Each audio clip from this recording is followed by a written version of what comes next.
Estamos iniciando con videoconferencistas que les llamamos en esta ocasión, pues de lujo. Ya tuvimos la presencia del doctor Hernández, que es el director del instituto, el doctor Juan Rivera, y en esta ocasión, pues para no quedarnos atrás, tenemos también otra de nuestras superestrellas aquí, afortunadamente. Este día vamos a tener como tema resultados de la Encuesta Nacional de Salud y Nutrición 2012 en Sanud. En esta ocasión los resultados van a ser de salud. El doctor que nos hace favor en esta ocasión de presentar este tema es pues nada menos el doctor Juan Pablo Gutiérrez. Doctor, ¿qué tal? Muy buen día, ¿cómo está? Pues ya tardes, ¿verdad? Porque ya estamos empezando un poquito más tardecito.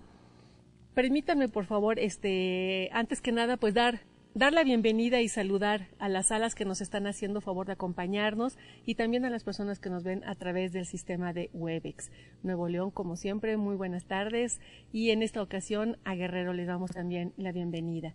El doctor Juan Pablo Gutiérrez, pues bueno, él es director del Centro de Investigación en Evaluación y Encuestas de aquí de casa, del Instituto Nacional de Salud Pública. Es licenciado en Nutrición por la UAM Xochimilco, maestro en Economía de la Salud y doctor en Salud y Políticas Públicas por la London School of Hygienic and Tropical Medicine. Es investigador del instituto desde septiembre de 1999 en el área de la economía de la salud. Fue director de encuestas nacionales del CIE, de aquí de casa, desde octubre de 2007 a octubre de 2011. Y desde entonces, pues afortunadamente contamos con él como director del CIE, que es el Centro de Investigación en Evaluación y Encuestas. Él ha participado en la evaluación de impacto de programas sociales y de salud en México, oportunidades y programas de apoyo alimentario, programas de seguridad alimentaria en el Estado de México, también en Guatemala, República Dominicana, Ecuador y la India. Él es coordinador de la evaluación externa del Programa de Desarrollo Humano Oportunidades en el Instituto Nacional de Salud Pública. Entre sus áreas de investigación se encuentra la relación entre ingreso y salud, pobreza, comportamientos de riesgo, calidad de los servicios de salud, entre otros. Es autor de más de 40 publicaciones en revistas arbitradas y diversos capítulos de libros. También es miembro del SNI en el nivel 3. Ya ven por qué les digo que estamos de manteles largos el día de hoy y pues bueno, con una personalidad que afortunadamente nos acompaña el día de hoy.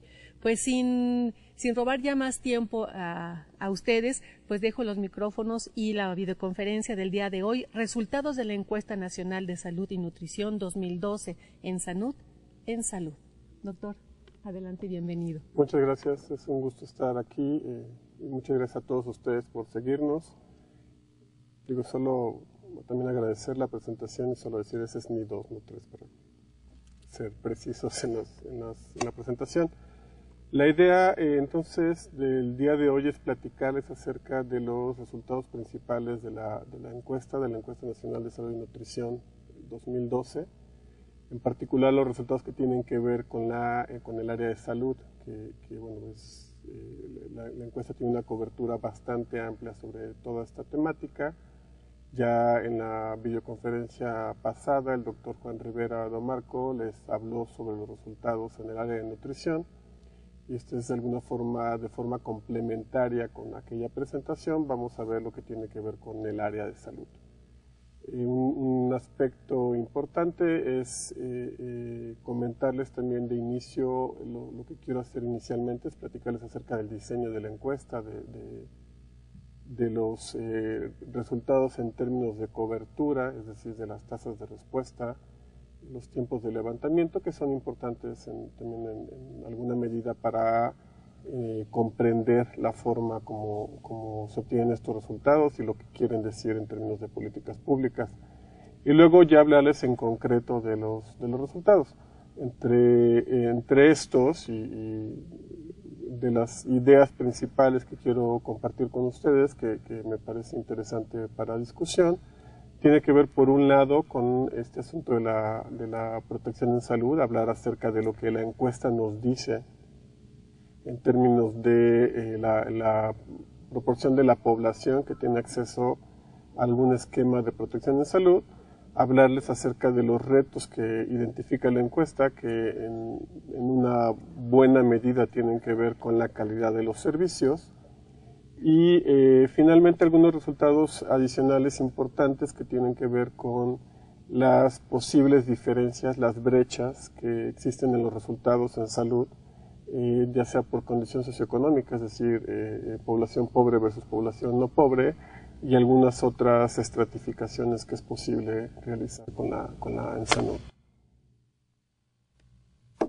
Bueno, de inicio, pues sí, situar a la ENSANUD en el contexto de este sistema de encuestas nacionales de salud que ha creado México y que durante los últimos ya más de 25 años nos ha permitido obtener información que de forma representativa de la población del país y en algunos casos representativa por entidades federativas, nos permite conocer las condiciones de salud y de nutrición de la población, igual por grupos de edad, ¿no? Entonces esas encuestas, por un lado, han permitido hacer una evaluación del desempeño del sector salud en cada uno de los cortes que se realizan, y al mismo tiempo, como está ocurriendo con la ENSANUD actualmente, permitir generar información, evidencia para el desarrollo del Programa Nacional de Salud de la Administración que recién inició en diciembre pasado.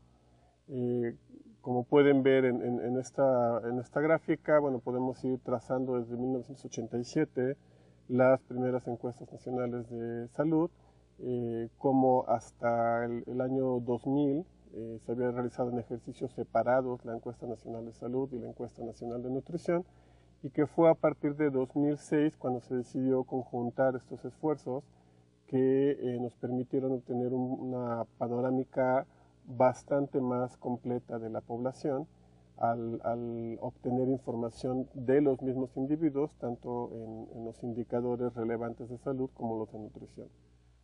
Entonces, en 2006 se realizó por primera vez de forma conjunta la encuesta nacional de salud y nutrición, y este ejercicio se llevó a cabo nuevamente para la ENSANUD 2012, que en un momento les voy a comentar algo sobre la temporalidad de la encuesta, pero sí creo que es importante situar este ejercicio en el contexto de este Sistema Nacional de Encuestas de Salud.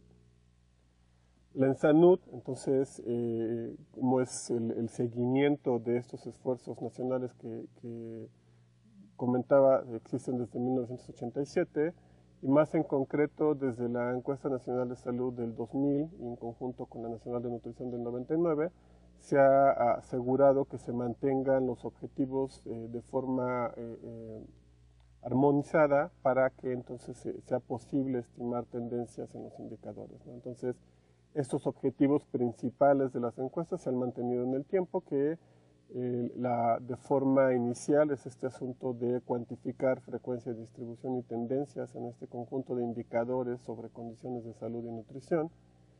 Y por otro lado, con mucho más preponderancia a partir de 2006, está también este asunto de generar los indicadores que permiten informar a los programas de salud y sociales acerca de los resultados que se obtienen con los grandes programas nacionales, con las políticas nacionales. Entonces, las encuestas permiten estudiar la cobertura, focalización y calidad percibida, y con algunos indicadores que también vamos a comentar en un momento de resultado, entonces de la dimensión de resultados de la calidad sobre los programas y servicios de salud en el país. Y algo sobre la satisfacción de los usuarios, que es un indicador también de mucha importancia cuando estamos revisando estos asuntos de protección en salud por un lado, y por el otro lado de la calidad de los servicios y de qué forma esta calidad es percibida y qué implicaciones tiene para la población el que se perciban con una alta o baja calidad según sea el caso. La encuesta, como ha ocurrido desde las previas, tiene representatividad a nivel estatal, es decir, para cada una de las 32 entidades en el país se pueden generar resultados de la mayor parte de los indicadores. También se estratifica por condición urbano y rural. Se ha movido claramente, como todos sabemos, el porcentaje de la población que se va hacia zonas urbanas. pero se ha mantenido esta representatividad para las zonas rurales porque es justamente donde se concentran en general la mayor parte de las vulnerabilidades.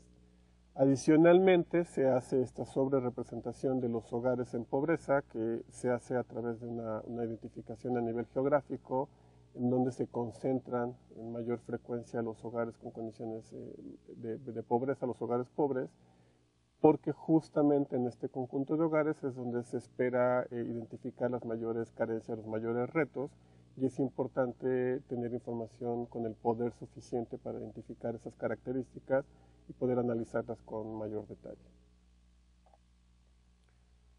La encuesta, en términos de la parte operativa del levantamiento en campo, se realizó en dos etapas distintas. La primera etapa inició a finales de 2011. A partir del 3 de octubre y hasta el 21 de diciembre de 2011 se hizo la primera fase de levantamiento, que de forma global podemos decir que abarcó las entidades del norte del país y una parte del centro. Se interrumpieron las actividades en el periodo de festivo de fin de año y se reiniciaron hacia mediados de enero del 2012 y hasta el 6 de mayo, cubriendo la parte restante de las entidades, preponderantemente la zona sur del país. Esto es de forma similar a como también se hizo el levantamiento de campo para la ENSANUD previa, y esto es importante en términos de la comparabilidad de algunos de los indicadores. Por poner un ejemplo, cuando hablamos de indicadores como la proporción de niños menores de 5 años para los cuales se identificó un episodio de diarrea, entonces es importante que la temporalidad sea similar por la estacionalidad que existe en algunas de estas condiciones de salud.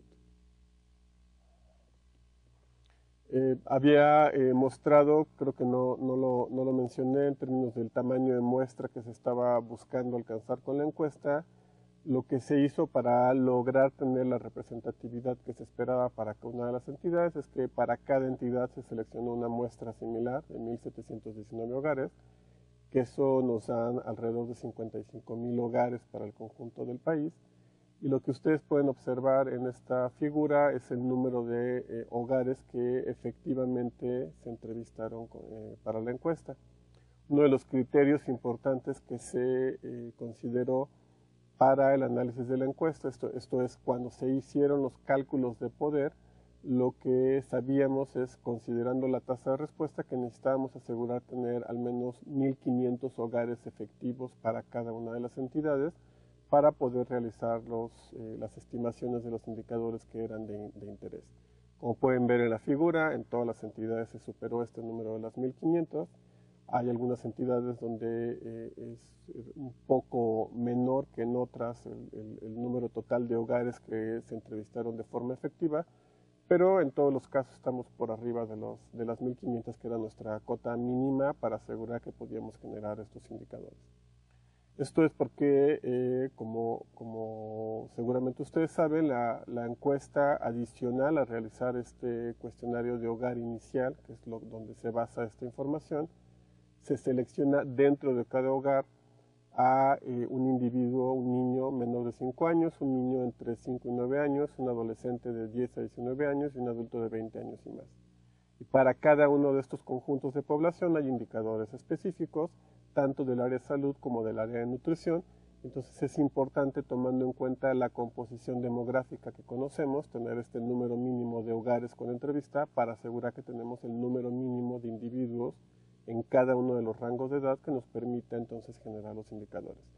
Ya sea si estamos hablando, por ejemplo, de las coberturas de vacunación que se pueden estimar a través de la encuesta.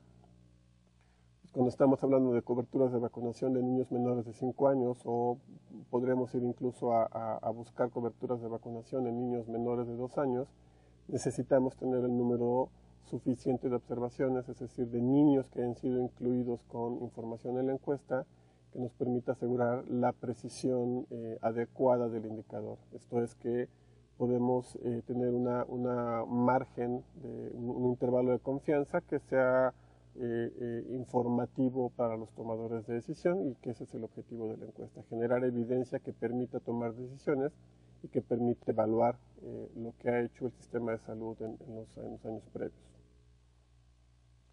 Como una medida de verificar la capacidad de la encuesta para reproducir a la población del país, es decir, ser representativa de la población nacional y de cada una de las entidades.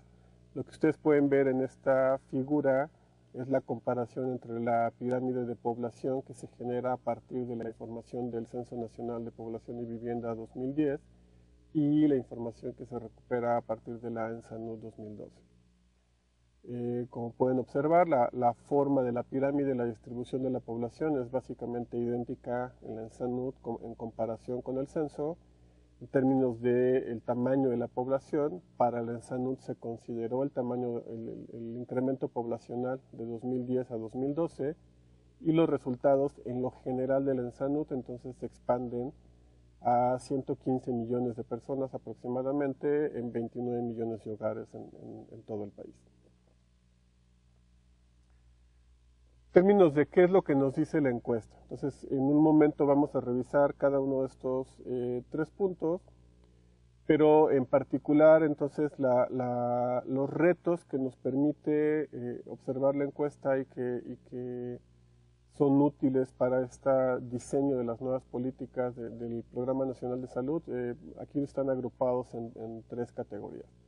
Por un lado, lo que tiene que ver con la protección en salud, esto es, la proporción de la población que queda fuera de la cobertura, al menos de forma reportada por los mismos hogares, está entre 25 y 21%, ya vamos a ver ahorita por qué esta variación, y que particularmente la población que está quedando fuera de los esquemas de protección son jóvenes.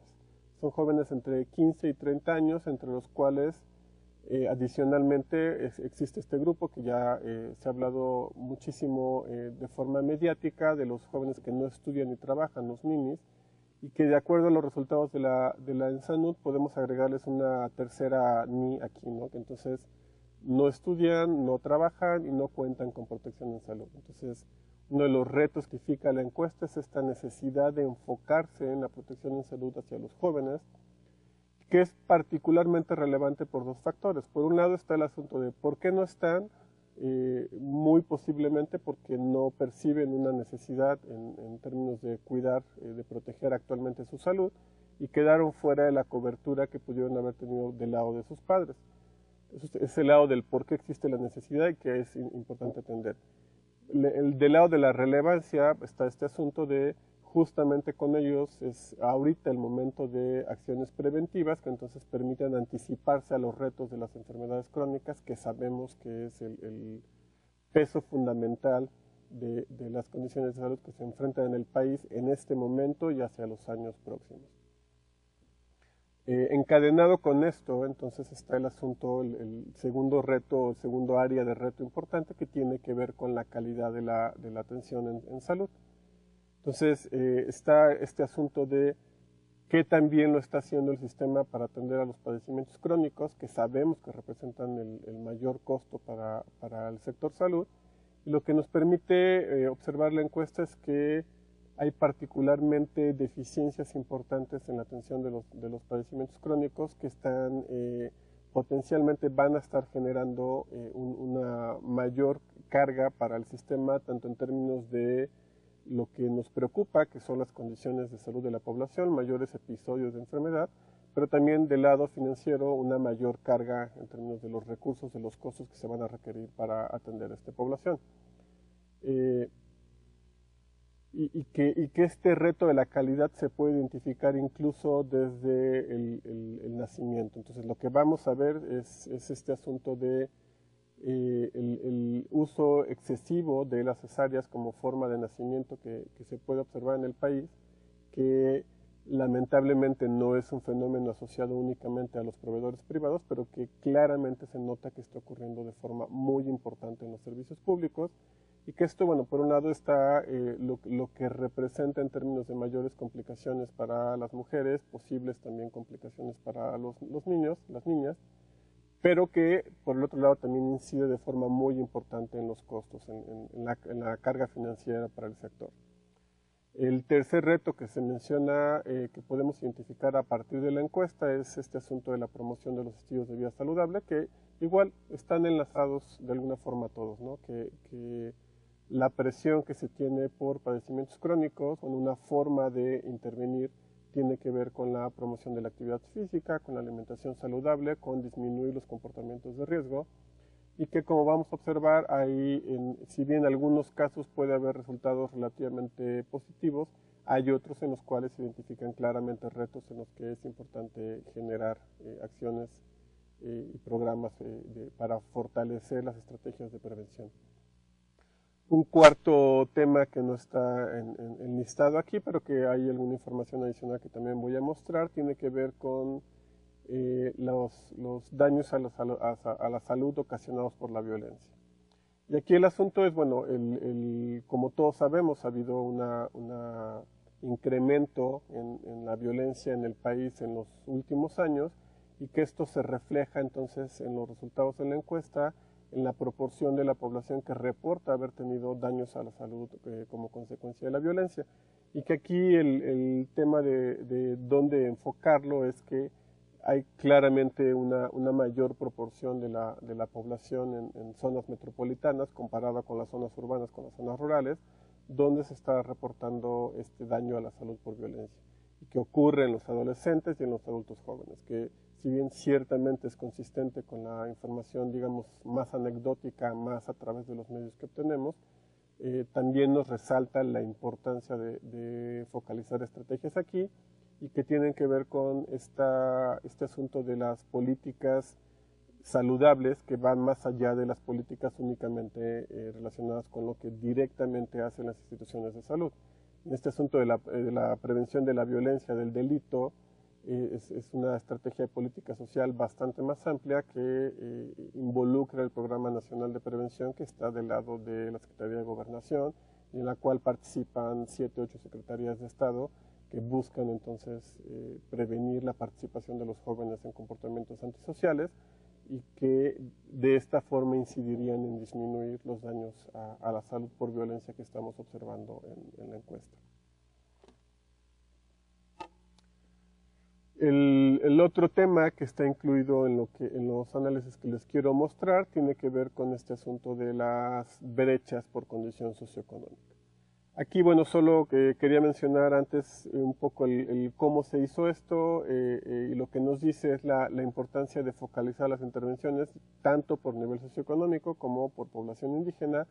De alguna forma es cierto que estas dos categorías tienden a traslaparse, en el sentido que la población indígena tiende a estar en las condiciones socioeconómicas más desfavorables, pero que la relevancia de resaltarlo de forma independiente tiene que ver con el abordaje. De pronto hay un asunto de un abordaje culturalmente apropiado para facilitar el acceso de la población indígena a los servicios de salud, y por el otro lado está un asunto que tal vez tiene que ver más con las barreras posibles que existen de acceso para la población en condiciones de pobreza. Aquí se vuelve a señalar este asunto de la necesidad de fortalecer la calidad de los servicios, en el sentido que estos indicadores que vamos a ver de cobertura efectiva, que son los que se utilizaron para medir las brechas, lo que nos permiten ver es que en las intervenciones en las cuales un componente fundamental del éxito de la misma depende de la participación de la población, usualmente se encuentran mejores resultados. Cuando el componente más importante del éxito del indicador, de que se logre el indicador, tiene que ver con la acción de los servicios de salud, empezamos a ver resultados más desfavorables. Y esto muy probablemente tiene que ver con la calidad de los servicios. Y un comentario que está aquí es este asunto que cuando hacemos algunas de esas comparaciones para población que está siendo beneficiaria del Programa de Desarrollo Humano Oportunidades con población en condiciones socioeconómicas similares que no está en oportunidades, observamos que hay resultados positivos para la población en oportunidades, lo que nos indicaría que la acción de los programas sociales en conjunto con las acciones en salud parece que sí incide en mejorar los resultados que se observan en la población. Pues entrando en tema, lo que quiero hacer es ir revisando cada uno de los 4 puntos, de los 5 puntos que mencioné en términos de los retos, para irlos detallando algo más. Entonces, en particular para protección en salud, el primer resultado importante es el que ustedes pueden ver en este momento en la pantalla, que tiene que ver con lo que nos dijeron los informantes de los hogares en términos del acceso a protección en salud para cada uno de los integrantes del hogar. ¿Cómo se hace esto en la encuesta? Entonces, una vez que hicimos el listado de los integrantes del hogar, le preguntamos a la persona que nos está proporcionando la información, que entonces tiene que ser un mayor de edad, y que cuando se obtuvo el consentimiento también se le preguntó si tenía información para todos los integrantes. Entonces esto es forma similar a como se hace para el censo o para otras encuestas. Entonces esto es comparable con lo que se obtiene, por ejemplo, vía el INEGI. Le preguntamos para cada uno de los integrantes si tiene derecho, está cubierto por los servicios y le vamos leyendo el listado de opciones. Y el orden de las opciones me parece que es idéntico a como está en el listado que tienen ustedes en la figura, que empezamos por el IMSS, el ISSSTE, Pemex, Defensa Marina, Seguro Popular, servicios privados, otra, y hasta el final dejamos la opción de sin afiliación. Entonces, por este reporte directo, lo que nos dijo la población en los hogares es que para el 25.4% de todos los individuos, de todas las personas en México, no se identificaba un esquema de protección en salud. Esto es el resultado para 2012. Y esto nos decía entonces que la población identificó cerca de 37% con cobertura, ya sea directo Seguro Popular o a través del seguro médico de una nueva generación. Para el IMSS, que es la segunda opción en términos de cobertura, el 30%, por ahí podemos ver los datos para el ISSSTE, el 4% y otros servicios. Lo que hicimos fue pensar, bueno, revisando estudios previos, lo que notábamos es que en algunos casos es posible que la población no identifique, por ejemplo, la cobertura seguridad social para los niños o para los padres del jefe o jefa de familia. Y lo que hicimos siguiendo ejercicios previos fue decir, bueno, ¿qué pasa si asumimos que los hijos, de acuerdo a las leyes específicas que dicen que los hijos menores de 18 años o hasta 21 o 24 si siguen estudiando, se pueden considerar cubiertos por la seguridad social de sus padres e incluso los padres del trabajador? Y la otra fue, bueno, ¿qué pasa también si consideramos que si de acuerdo a la ley todos los niños que nacieron a partir del 1 de diciembre de 2006 estaban cubiertos por el seguro médico de una nueva generación? Entonces, ¿qué pasa si construimos el escenario más favorable para el sector salud en términos de estas coberturas? No logramos subir algo. Entonces, del 24 o 25% de población sin cobertura bajamos al 21.39%. Si recuerdan las cifras anteriores, entonces en términos del seguro popular pasamos del 36.5 al 38.5, subió 2 puntos porcentuales. El IMSS más o menos parecido, subió unos 2 puntos porcentuales, ¿no? Entonces esta información nos dice que aún en este escenario favorable para la afiliación, nos queda identificado claramente un 20% o más de un 20% de la población para la cual no se identifica un esquema de protección en salud. Estas cifras sí son distintas por entidad, que lo vamos a ver en un momento, y también hay diferencias más bien, no hay diferencias por condición socioeconómica, que este es un resultado que también nos pareció que es muy importante. Utilizando este porcentaje ajustado, entonces considerando que la población sin protección fuera 21.39, que es ya el valor ajustado haciendo siguiendo estas reglas que comenté hace un momento, lo que podemos observar es que cuando desagregamos por nivel socioeconómico, por el quintil socioeconómico que se estima con los datos de la encuesta por un proceso de imputación, lo que podemos observar es que el porcentaje de la población sin protección es básicamente idéntico para cada uno de los quintiles. podemos ver, y esa es una forma adicional de validar la información de la encuesta, que claramente la cobertura del Seguro Popular es bastante mayor en el primer quintil, es decir, entre los más pobres, comparado con el quinto quintil, y que de forma inversa la cobertura de la Seguridad Social es bastante mayor en el quinto quintil. Entonces, lo que ustedes pueden ver aquí es que en el primer quintil, es decir, entre la población de menores ingresos, el 62%, 63% está cubierto por el Seguro Popular, y está la Seguridad Social con un 15%, 16%, y que en contraste en el quinto quintil, es decir, entre el 20% de la población con mayor nivel socioeconómico, la cobertura de Seguro Popular es alrededor de 12%, y tenemos arriba del 60% de cobertura de Seguridad Social. Pero el resultado que aquí nos parece muy importante resaltar es este asunto que la proporción de la población sin protección en salud es similar en los 5 quintiles socioeconómicos. Y que esto es además importante porque esto sí era muy distinto en 2006, ¿no? Entonces, utilizando este indicador de sin protección en salud, bueno, claramente era entre los más pobres donde existía la mayor proporción de población sin protección. Si recuerdan, en la gráfica anterior lo que les mostraba es que para los 5 quintiles esto era alrededor de 20%. En esta gráfica, que son los resultados de 2006, podemos ver que en el primer quintil en 2006, 60% de la población se identificó sin protección en salud, y en el quinto quintil esto fue de 30%. Entonces, claramente para los 5 quintiles se redujo de forma notable la proporción de población sin protección, en buena medida dado por el Seguro Popular, pero bueno, esta reducción es mucho más importante, se va a la tercera parte en el caso del primer quintil, y se reduce en 50% más o menos para el quinto quintil. También es cierto que estas cifras muestran avances para las entidades. Lo que ustedes pueden ver, que entiendo que no va a ser muy claro en sus pantallas, pero lo que ustedes pueden ver en esta gráfica son los resultados en 2006 de la cobertura de protección en salud para cada una de las entidades en el país. La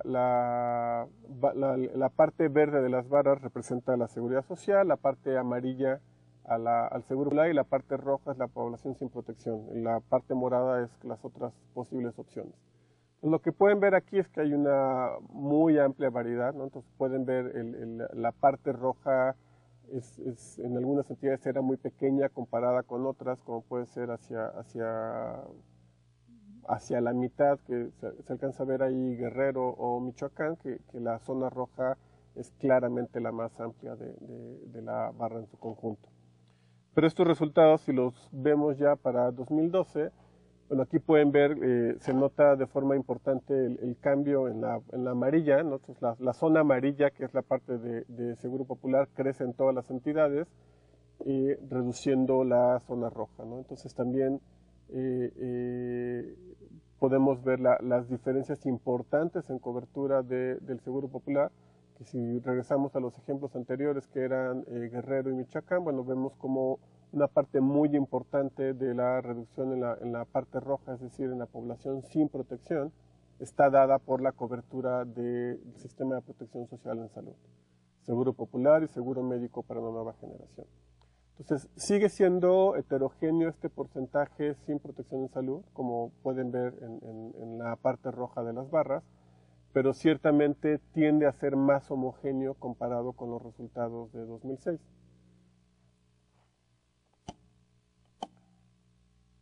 Esto es lo que ha ocurrido entonces entre 2000 y 2012, es una reducción de la población que se reporta sin protección en salud, que baja del 58-57%, dependiendo de la fuente, al 21%.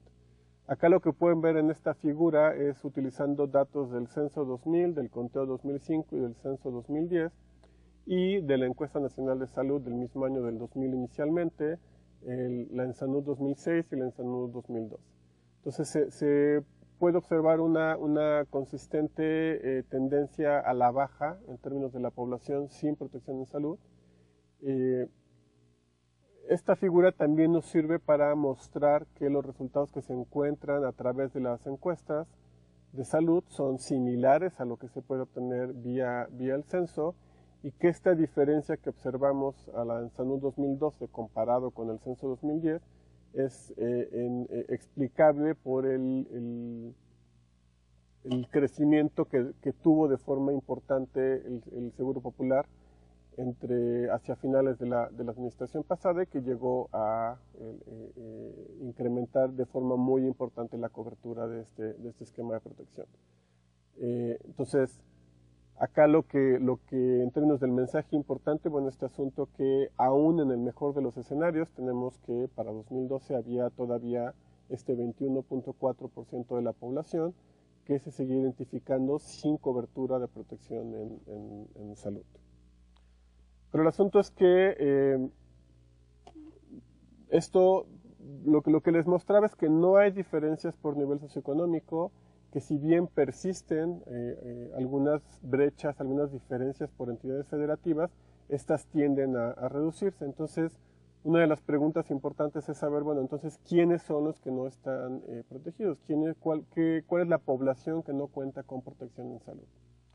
Entonces, lo que pueden ver ustedes en esta figura es inicialmente en esta línea lo que está es la distribución de la población del país por grupos quinquenales de edad. Lo que les quiero mostrar es que si graficamos en la misma forma, en esta línea verde que aparece es la población del Instituto Mexicano del Seguro Social, de alguna forma la tendencia de la línea es muy similar a la de la población del país. Entonces la población tiende a estar distribuida de forma muy parecida en el IMSS que la población del país. Esto que ven ustedes ahora, la línea azul que aparece, es la población cubierta por el ISSSTE. Acá, bueno, como entre paréntesis una acotación, es decir que lo que esto muestra para el ISSSTE es que su población está más envejecida que el promedio de la población del país, con lo que esto representa en términos de la presión por padecimientos crónicos para el ISSSTE, ¿no? Pero esto es una como acotación al margen. Luego está la población cubierta por el Seguro Popular. Lo que podemos ver aquí es que en sentido opuesto a lo que ocurre para el ISSSTE, la población cubierta por el Seguro Popular tiende a sobrerepresentar a la población de los individuos más jóvenes, lo cual en términos también más actuariales, en términos de lo que representa para el seguro, pues es un mensaje positivo porque tienden a concentrarse entonces en la población que le va a representar menores costos por la parte de padecimientos crónicos.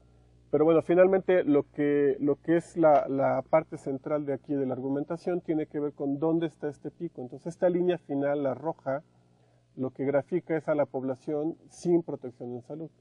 Y lo que ustedes pueden ver ahí que claramente sobresale este pico entre los 15 y los 30 años, ¿no? Entonces es ahí donde está concentrada la población que no tiene protección en salud y que está pues claramente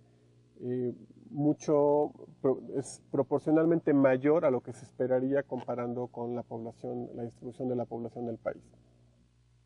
Ya no está graficado aquí, pero si todavía acotáramos más a esta población, a los que no estudian ni trabajan, veríamos que incluso este pico es todavía más notorio, ¿no? Que es donde se concentra la falta de protección, pues es en este mismo grupo de jóvenes que no están en la escuela y que no se han incorporado al mercado laboral formal en el sentido que tengan prestaciones. Bueno, esto es, solo el círculo negro para resaltar este mensaje, ¿no? Que es justamente en ese grupo de población donde se concentra la falta de protección en salud. Moviéndonos de tema, ¿no? Entonces eso es, el mensaje tiene que ver de la parte previa, tiene que ver con que hay que focalizar las estrategias de afiliación entre los jóvenes. Moviéndonos hacia la parte de calidad, bueno, ¿qué es lo que podemos ver en la encuesta? Por un lado está este asunto de dónde se está atendiendo la población. Lo que veíamos antes es lo que reportan de afiliación. Aquí es cuando a las personas que reportaron haber tenido una condición de salud que requiriera o que los hubiera llevado a acudir a los servicios ambulatorios de salud, a dónde acudieron. Entonces, que podemos observar aquí son dos cosas. Por un lado está este asunto que cerca del 40% de las consultas ambulatorias, que son alrededor, estimados en la encuesta, 9.3 millones cada quincena, se dan en el sector privado. Entonces, 40% del total de las ambulatorias ocurrieron en el sector privado. De este 40%, el 40% ocurrió en consultorios adyacentes a farmacias. Esto es, del total de consultas ambulatorias que se dieron en una quincena en el país, de este 9.3 millones, 1.4 millones de estas consultas ocurrieron en consultorios adyacentes a las farmacias. Que esto ya, pues aquí nos da un primer llamado de atención, ¿no? Que es, si la recuerdan, la figura que mostraba cómo está la distribución de la protección, pues claramente hay una utilización, o lo que aquí se nota, que lo vamos a ver en la siguiente figura, es que lo que se nota es que el 30% de la población que reporta estar afiliada a alguna institución de seguridad social o al Seguro Popular, es decir, que cuenta con protección en salud por parte de una institución pública, el 30% de ellos reportó que acudió a un sector privado para atenderse. Lo pueden ver que esto es el 31% en el caso del Seguro Popular, 31% en el caso del IMSS, 28% en el caso del ISSSTE, 36% en el caso de otros seguros públicos, aquí se incluye Pemex, Defensa, Marina. Y que la población que reporta no contar con protección en salud, que es la última barra en esta figura, la amplia mayoría, el 76%, acude a servicios privados y hay un 20% ahí que reportó ir a servicios públicos, ¿no? Pero aquí lo que resulta muy importante es notar que este casi tercio de la población afiliada a los servicios públicos, que cuenta con protección en salud por los servicios públicos, está decidiendo atenderse en la consulta privada. ¿Por qué ocurre esto? Bueno, hay elementos adicionales que ya no están aquí en la presentación, pero que bueno, hay factores que tienen que ver con el tiempo de espera. Entonces, si revisamos los tiempos de espera, pues podemos ver que en las instituciones públicas el promedio está entre alrededor de 1 hora, ¿no? Entonces, los tiempos de espera afectan el que las personas deciden atenderse, y por otro lado, en muchos casos tiene que ver con la ubicación, ¿no? O sea, la posibilidad de acceder a los consultorios. Entonces, un reto aquí importante es, y que se puede asociar con calidad, es por qué la gente está decidiendo atenderse en los servicios privados, por un lado. Y por otro lado, bueno, este asunto que un porcentaje importante ocurre en los consultorios adyacentes a farmacias, llama a otra señal de alerta, porque es difícil pensar que en estos consultorios adyacentes a farmacias se les puede ofrecer una atención de calidad. Y que de hecho lo refleja la encuesta. En la encuesta, una de las razones, cuando se le pregunta a la población por qué no volvería a acudir a alguno de los servicios, entonces de la población que reporta que no volvería a acudir a los consultorios de farmacias, la principal razón que exponen es porque no se les resolvió el problema de salud. Entonces la población también lo percibe, pero es un asunto de siguen acudiendo a estos servicios privados. Pasando de tema, bueno, está el asunto de la diabetes, que probablemente se habrá mencionado en algunas de las conferencias anteriores, pero acá, bueno, lo primero es este asunto que claramente es un problema que sigue en incremento. Acá lo que se grafica es cómo se ha ido incrementando la prevalencia de diabetes. Aquí es únicamente la población con diagnóstico existente. Entonces, todavía no hemos incluido, se está finalizando los análisis para saber cuál es la población con hallazgo de encuesta de valores elevados de glucosa. Aquí con la población que nos reportó contar ya con un diagnóstico de diabetes, pues lo que pueden ver es un incremento de casi 60% entre 2006 y 2012, que pasó del 7% al 9.1% de todos los adultos de 20 años y más que reportan haber tenido ya un diagnóstico de diabetes. que también es heterogéneo en el país, que podemos observar. Este diagnóstico previo va del 5.6%, que en el caso de Chiapas, hasta el 12.3% para el Distrito Federal. Pero cuando vemos en los indicadores ya duros de qué está ocurriendo con esta población, si bien podemos considerar que es un resultado positivo, que hay un incremento muy importante en la proporción de la población que se identificó con buen control metabólico, es decir, a la población que reportó tener un diagnóstico de diabetes, se obtuvieron muestras de sangre para realizar análisis de hemoglobina glucosilada.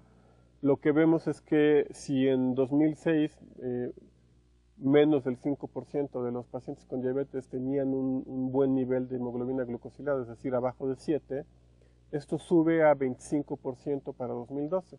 Entonces, buen resultado en términos de la tendencia, que ha habido una mejora sustancial entre 2006 y 2012, pero claramente lo que esto nos dice es que el 75% de los pacientes con diagnóstico de diabetes no cuenta con un buen control metabólico.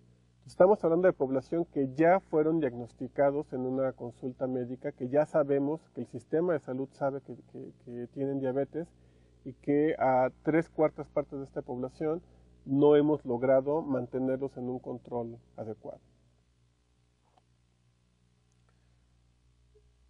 Igual se mantienen este asunto de algunos resultados positivos. Sí se está incrementando el uso de insulina para el control de los diabéticos, pero igual sigue siendo este reto de qué pasa, porque tenemos a 3/4 partes de la población con diabetes con estos valores elevados de hemoglobina glucosilada. Si nos movemos de condición, entonces acá está la cifra para hipertensión.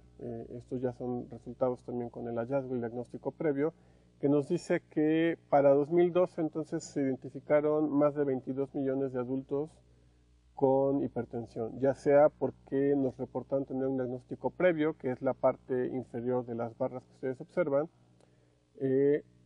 o que fue identificada, que es un hallazgo durante la encuesta. Entonces, cuando se toma la tensión arterial en la encuesta, se identificaron este otro grupo de población con niveles elevados en la tensión arterial.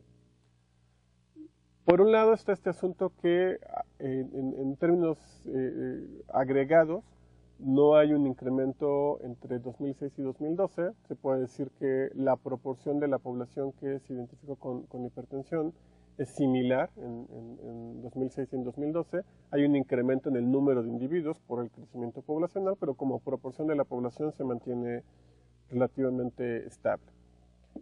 Se mantiene este asunto también que ya habíamos observado antes, que hay una importante heterogeneidad, y que esa heterogeneidad nos habla de entidades con retos mucho más importantes, ¿no? Entonces, tenemos el 19% en Oaxaca, pero llega hasta el 43-44% casi para Aguascalientes, que sería la entidad con el mayor porcentaje de población identificada con hipertensión. ¿Cuál es el tratamiento que está recibiendo la población que tiene este diagnóstico previo?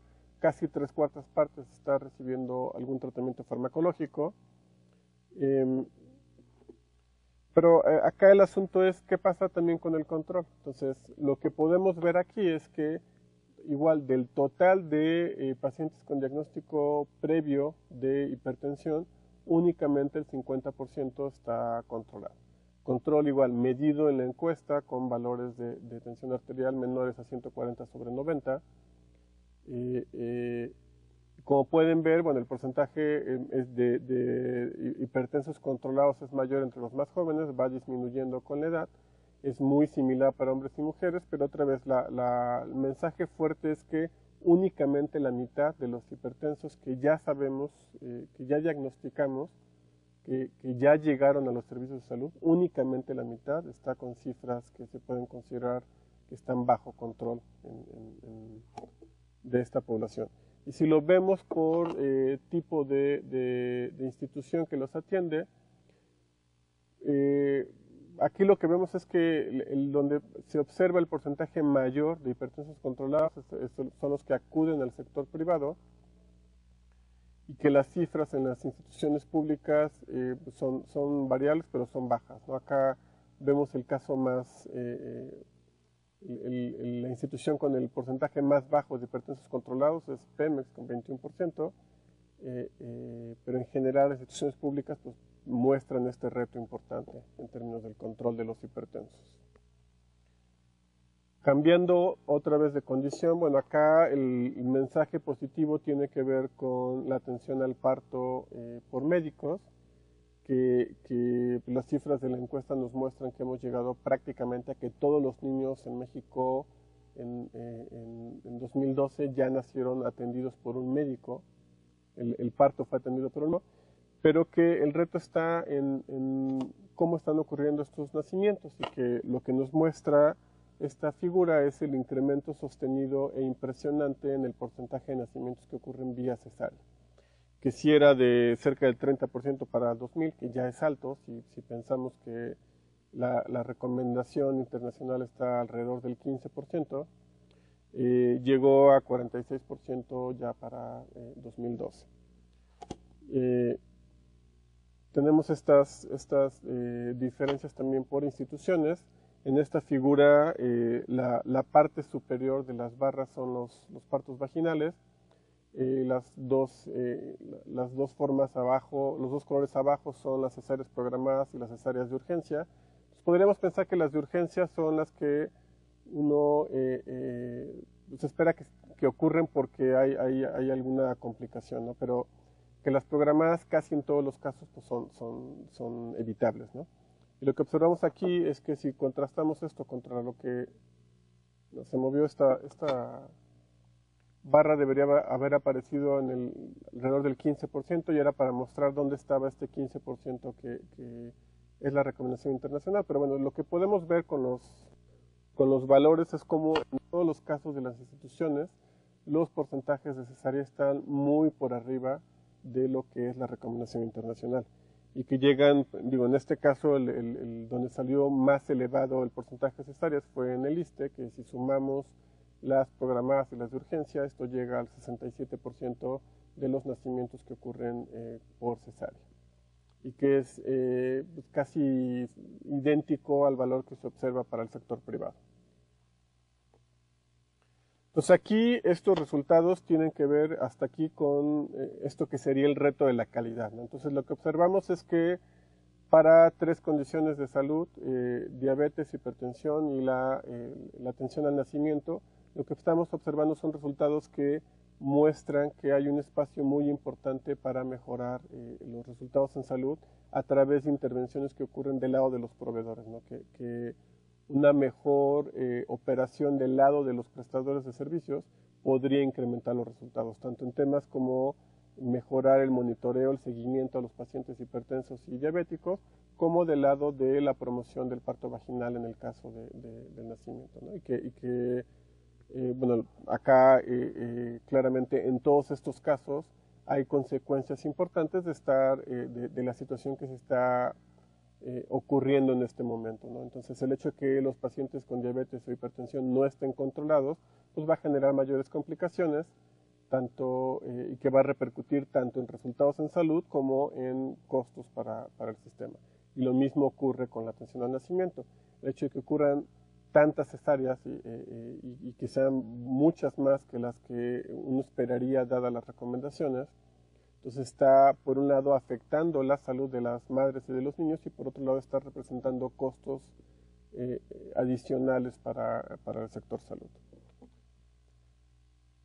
El tercer tema que había mencionado es este asunto de la promoción de estilos de vida saludables. Seguramente los que escucharon la videoconferencia anterior del doctor Juan Rivera habrán visto con mucho más detalle este asunto de sobrepeso y obesidad. Acá solo quería mostrar cómo las diferencias por nivel socioeconómico no parecen tan grandes, aunque ciertamente se puede observar que tiende a ocurrir una proporción mayor de sobrepeso y obesidad entre los de mayor ingreso, pero lamentablemente como que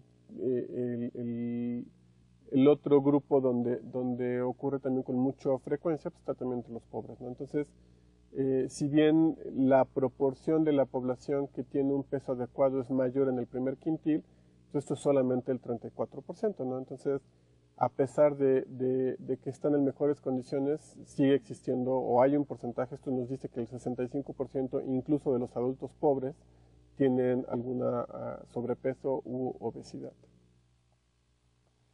Si lo vemos por condición de aseguramiento,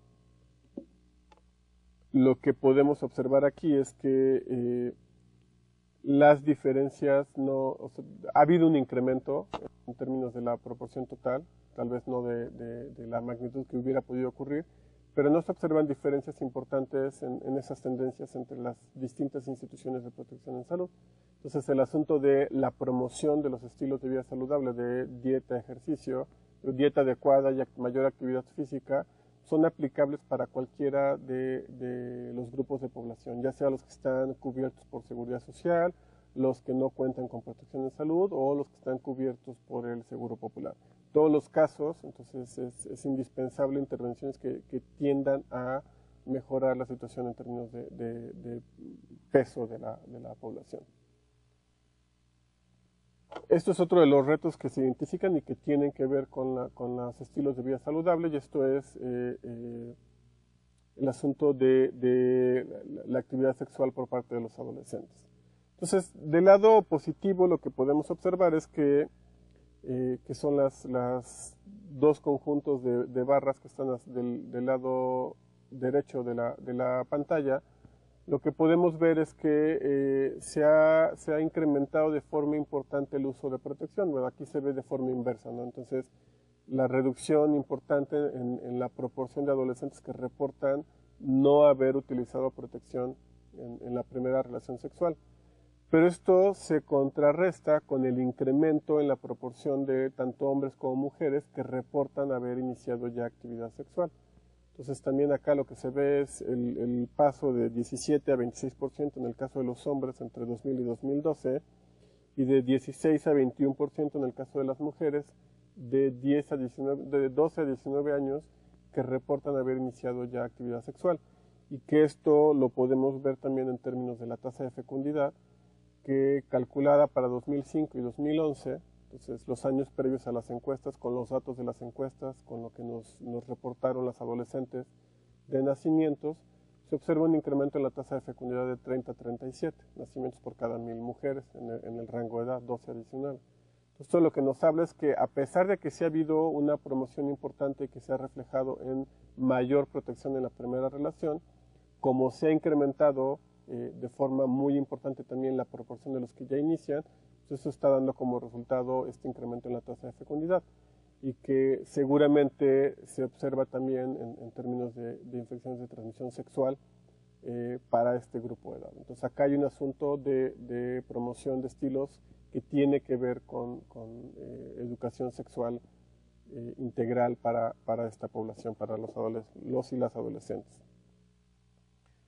Acá hay algunos indicadores, lo que había mencionado hace un rato sobre cobertura efectiva, que esto, bueno, lo voy a pasar muy rápido porque quiero entrar en la parte de las brechas. Solo notar que hay algunos resultados positivos. Esta es la comparación entre 2006 y 2012, una disculpa que no está marcado en la figura, pero la primera barra en cada uno de estos 4 indicadores es 2006 y la segunda barra es 2012.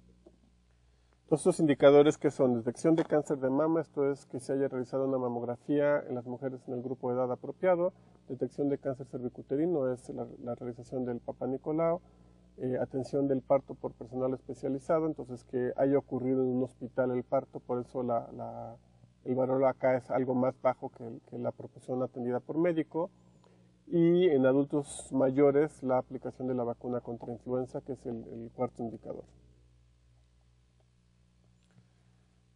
Pues en términos de las brechas, rápidamente este asunto de la cobertura efectiva, que lo que intenta hacer es una medición de la cobertura ajustando por calidad, entonces es decir que en la población, en el grupo de población en particular, ya sea por edad o por condición como puede ser embarazo, existe la necesidad se recibió la intervención y la intervención fue resolutiva. Entonces, este es el ajuste que uno quisiera idealmente hacer por calidad. No en todos los casos es posible identificar una buena medida de calidad y se hacen aproximaciones. Hicimos este análisis de brechas comparando los quintiles socioeconómicos, entonces este enfoque para aproximar el ingreso, y también tratando de aproximar las medidas que ha propuesto el Consejo Nacional de Evaluación de la Política Social sobre pobreza multidimensional, y hay un análisis comparando 2006 y 2012 en términos de cómo se han modificado las brechas. En esta primera, lo que se muestra son la cobertura de 3 vacunas de forma independiente. Si hiciéramos el análisis por esquemas completos de vacunación, los valores serían sustancialmente más bajos, ¿no? Pero esto, para mantener comparabilidad con algunos esquemas internacionales, lo que se hizo fue comparar las 3 vacunas de forma independiente, calculando la proporción de los niños en el rango de edad apropiado que habían recibido la vacuna. Y acá de lo que se habla es algo que ya había mencionado previamente en algunas conferencias el doctor Jaime Sepúlveda, este asunto de la equidad inmunológica. Entonces aquí, por quintiles de ingreso y por condiciones de pobreza, la probabilidad de haber recibido la vacuna es idéntica para todos, ¿no? Entonces que cada uno de los niños, independientemente de su ingreso, de su origen socioeconómico o de la condición de pobreza de su familia, la probabilidad de haber recibido la vacuna es idéntica. Cuando nos movemos, como comentaba al inicio, hacia intervenciones que requieren mayor intervención del lado del proveedor de salud, pues acá hay la atención a las infecciones respiratorias agudas y la atención a la enfermedad diarreica aguda. En estos casos, la definición de cobertura efectiva es que haya ocurrido el evento. Entonces, en el caso de las ciras, que se haya reportado alguna infección respiratoria en las 2 semanas previas. Entonces, y la medida aquí, el ajuste por calidad, es que el niño haya sido atendido por los servicios de salud, y es similar el esquema para las infecciones diarreicas. Lo que podemos ver para el caso de las ciras es que la probabilidad de haber recibido atención, dado que hubo la necesidad, es mayor para los quintiles de mayor ingreso y para los niños en condiciones de no pobreza. En el caso de la enfermedad, y bueno, como lo que buscan indicar los 3 asteriscos arriba de la figura, es que estas diferencias son estadísticamente significativas. En el caso de la atención de las enfermedades diarreicas, a pesar de que la tendencia ahí no es por nada clara, en este caso las diferencias no son estadísticamente significativas. Estas diferencias son más notorias cuando entramos a las intervenciones para población adulta. En este caso, los 3 son para mujeres. La primera es lo que mencionaba acerca de la realización del Papá Nicolau en el grupo de edad. Y como se puede observar aquí, claramente la probabilidad de que se hayan realizado es mayor para las mujeres en los quintiles socioeconómicos más altos, y para las mujeres en la otra medida, las no pobres. Lo mismo ocurre, la segunda tiene que ver con que se hayan realizado una prueba del virus del papiloma humano, y la tercera es la realización de la mamografía. Entonces, en todos los casos lo que podemos observar es que la probabilidad de que ocurra la intervención en la población que está en necesidad es mayor en la población que tiene una mejor condición socioeconómica. Entonces, aquí se nota que siguen existiendo estas brechas importantes, y que estas brechas ocurren en estas intervenciones donde es más importante, es más relevante la intervención del personal de salud. Y que también afectan entonces en la atención al nacimiento. Entonces, la probabilidad de que los niños hayan nacido en hospital es mayor, otra vez para los de familias en mejor condición socioeconómica, e incluso la atención prenatal oportuna. Entonces, acá está definido como que hayan ocurrido 4 o más consultas prenatales, y en las cuales se hayan realizado las pruebas adecuadas para las mujeres que tuvieron un embarazo en los últimos 5 años. Tanto por la medición de ingreso como por la medición de pobreza multidimensional, en ambos casos, y también para el nacimiento en hospital, los resultados son mejores para las mujeres en mejores condiciones socioeconómicas. Entonces, los niños que nacen en hogares pobres, además de tener esta vulnerabilidad inicial, están recibiendo una atención de menor calidad desde antes de nacer, ¿no? Y que entonces esto acumula los retos que tienen que enfrentar esta población. Y de forma importante, entonces acá mostrar que analizando por quintil socioeconómico las brechas que se observan en términos de, por ejemplo, la atención prenatal, es decir, como lo que sería el reto desde antes de nacer, no se han modificado sustancialmente de 2006 a la fecha. Entonces, que estas brechas han persistido en el tiempo y que siguen representando una carga adicional para los niños que nacen en hogares pobres, donde además están naciendo con menor calidad en la atención en salud que reciben, como decía, desde antes de nacer. Finalmente, bueno, solo quería entrar a este tema porque me parece que es muy relevante para el país, el asunto de los daños a la salud ocasionados por la violencia. Acá, bueno, mostrar la primera conjunto de barras que tiene que ver con daños a la salud por accidentes. Lo que podemos ver es que entre 2006 y 2012 no hay realmente un cambio importante, se han mantenido relativamente estables.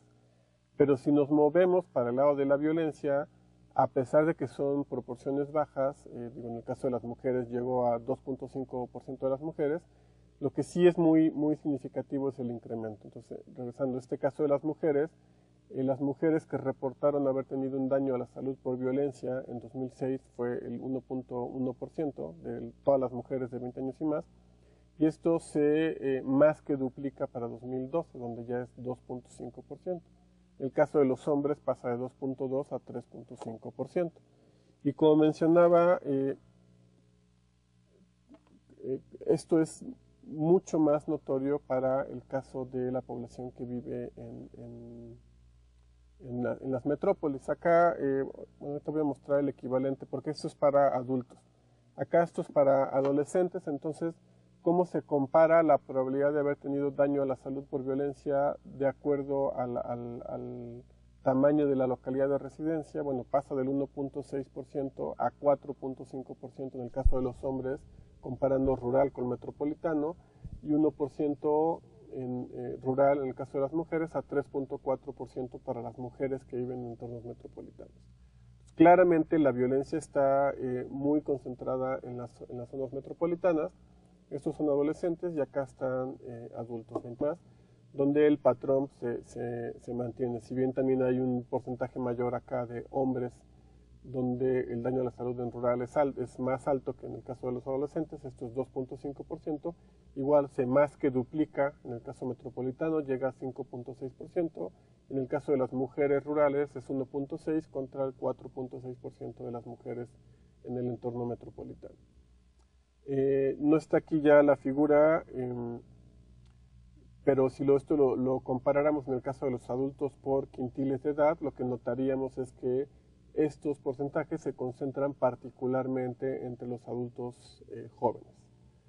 Entonces el reto está fundamentalmente en adolescentes y adultos jóvenes y bueno, como mencionaba, está muy concentrado en las zonas metropolitanas. Bueno, finalmente, ya para concluir la parte de la presentación, solo recordarles, seguramente muchos de ustedes ya lo saben, que la información de la encuesta, incluyendo las bases de datos, el reporte, el libro de la encuesta, no sé, bueno, el libro de la encuesta, los resultados hay 40 documentos analíticos específicos que se desarrollaron con temas específicos de la encuesta. Todo esto está disponible en línea, ahí está la dirección en sanud.insp.mx. Como mencionaba, están también disponibles ahí para descarga las bases de datos con un formato muy rápido de descarga. Esto es lo que les mencionaba, el libro que está disponible, totalmente de acceso gratuito de forma digital, junto con los 42 documentos que les comentaba que hay con resultados específicos de la encuesta. Y bueno, finalmente solo dejarles no cambia, pero bueno, recordarles que para las constancias aquí está la dirección de correo para que envíen la lista de los participantes presenciales. Muchas gracias.